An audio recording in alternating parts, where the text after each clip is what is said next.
Ako si Rodolfo Llarena, operator ng DTF machine dito sa Transfer It LCC Legazpi. Ito ay ginamit ng 6 na araw na may total na 67 liters. Ito ang printer head, huling pinalitan noong September 19, 2024. Ito naman ang capping na may 90% good condition. Head clean.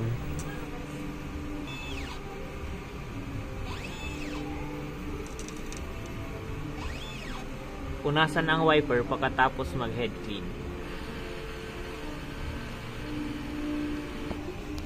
Nozzle test.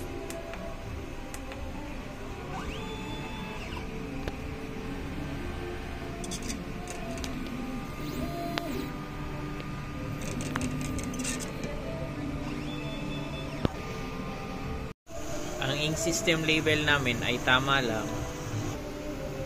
Ang damper ay pinalitan noong September 19, 2024. Ang waste tank ay nilinis nung isang araw.